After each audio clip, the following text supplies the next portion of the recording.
Good morning, everyone.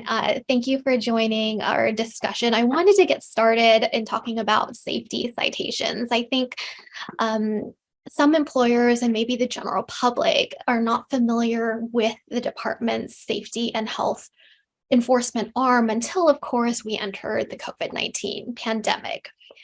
And so I'm hoping that you'll walk away today with an understanding of the investigation process, citations, and potential resolutions via a reassumption hearing. So, what is the authority? So, OSHA, also known as the Occupational Safety and Health Administration, was enacted to develop and enforce safety and health rules. So, in Washington state, we have WISHA, which is the Washington Industrial Safety and Health Act. And we're unique in the sense that we were one of the first state plan states. So, what does that mean?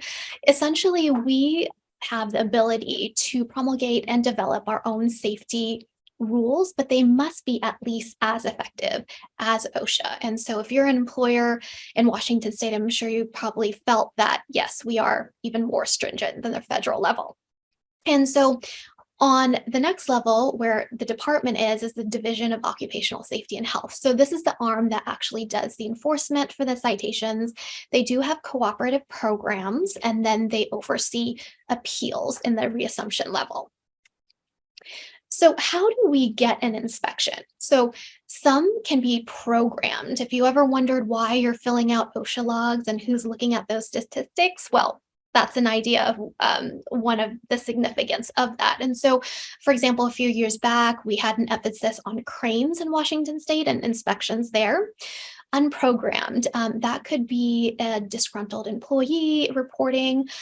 There's also the classic case of there was a compliance officer in the bush across the street that just happened to catch a picture of your worker without fall protection. So those are the two ways. Once the department comes onto site, they will open an inspection. And so this is where they kind of introduce themselves, management, and hopefully your safety director or appointed personnel is present for this. And we acquiesce to the department's authority. And we then begin what's called a walk around inspection. And so I always like to remind employers that, for example, if an employee tipped off the department to come inspect the workplace because there was a table saw that didn't have a guard on it, for example. It doesn't mean that the department is just going to go to that one corner of your work site to just look at that saw. They're going to complete a work site investigation. So be prepared for that.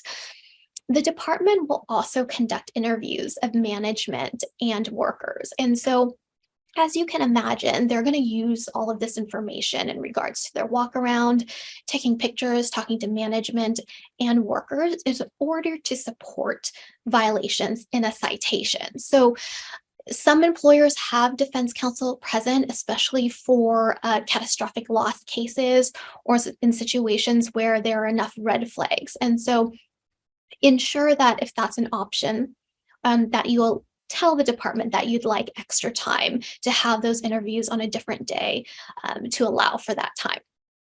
And then there's going to be a closing conference. And so during this closing conference, it's informal. It's not a time to argue at all. It's the department compliance officer saying, hey, look, we will or we will not be issuing a citation. If we are going to issue a citation, these are the potential violations that we will issue. So this is an example of what you may receive as an employer. So here you can see the violation type is basically the classification. It can be serious, repeat serious, willful, general. You have the code or WAC that the employer is being cited for, and then the penalty amount.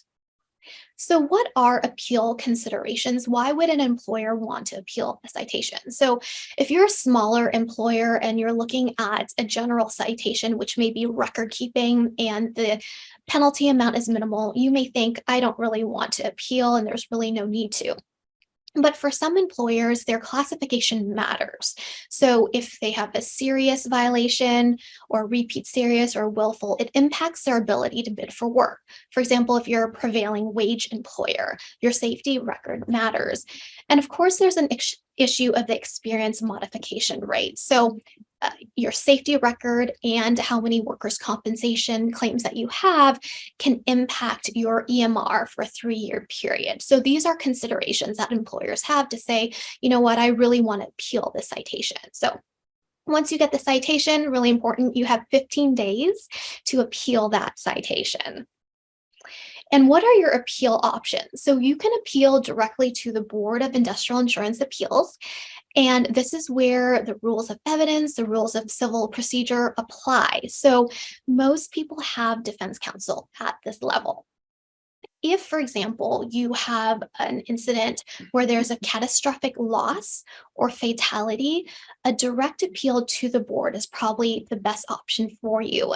And this is because with those types of cases, there are usually concerns for civil litigation. And so for these cases, I usually work with defense counsel for your civil litigation matters so that we're preserving the record, we're preserving statements from management specifically, so that it doesn't harm or we mitigate the risks for litigation that will happen maybe 2 or 3 years down the line.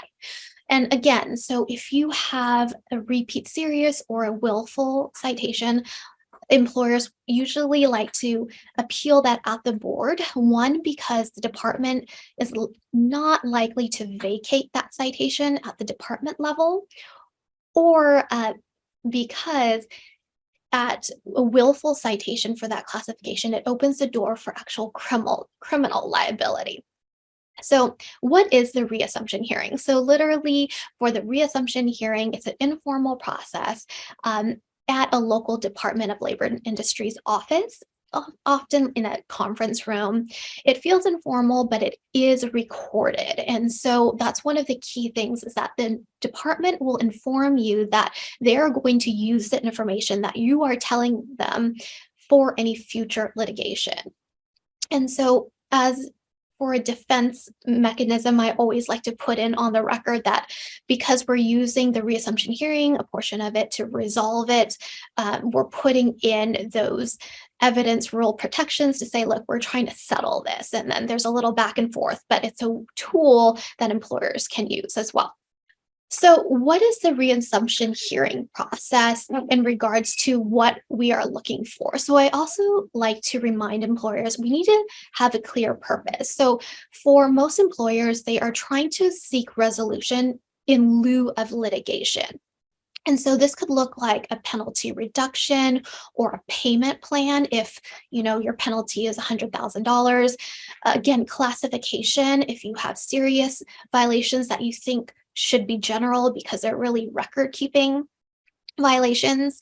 A more relevant WAC or code, right? So for example, if you are a construction company and you do roofing work, and if you are cited with a fall protection violation, it's very easy to get a repeat because you're on the roof day after day. And so if there's another WAC or code that can be cited that can be more useful and more stringent, then it's less likely there will be a finding of a repeat violation. Again, grouping violations, if you have a lot of violations, sometimes we can see if we can group them to make your safety record look a little cleaner and vacate. And of course, vacating citations or violate specific violations is also a goal. And so what are the considerations?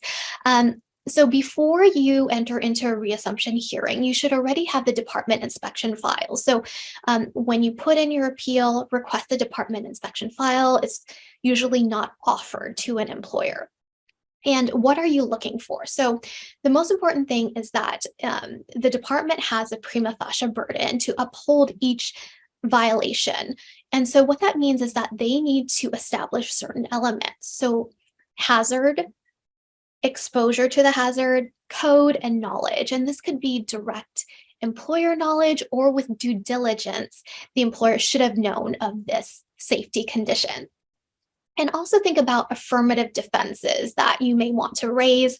The most popular for employers is unpreventable employee misconduct. That has a number of elements in itself, but essentially you're saying, look, we have a stellar safety program. We communicate it to our workers, and this employee just went rogue. There's nothing we could have done to prevent this violation or this incident. And so the reason why this is all important is because you want to be able to look at the department file and see if there's inconsistent or incorrect statements. So, for example, if the department file has interpreted a management interview to say they acknowledge that they never had a safety program or they willfully disregarded the safety concern, and you're looking at that and say, absolutely not, that's not true. This is what this is what I meant in regards to that was a situation 20 years prior. I inherited the company and now we've made all these safety advancements, right? So you want to correct that to support your arguments for your stated purpose. Incomplete documentation or information. So a lot of times when the department comes in, they'll ask for documentation for your safety program. Affirmative defenses are not necessarily considered at the time. So if you are going to present that, you want to ensure that any documentation for your safety program, how you're communicating that safety program, your discipline notices, that is being provided to the department for consideration. And also employer efforts, right? So this is sort of the good faith element you want to present to the department as an employer. If management or the company is part of a safety industry or head of a committee, or you've received safety awards and recognition in your industry, present that to show that the department, that safety is a number one priority for you. So after the reassumption hearing process, the department will issue what's called a corrective notice of redetermination. So again, key point is that you have to appeal this CNR if you are unhappy with the decision. Once you appeal it, then you'll be back at where we began, the Board of Industrial Insurance Appeals.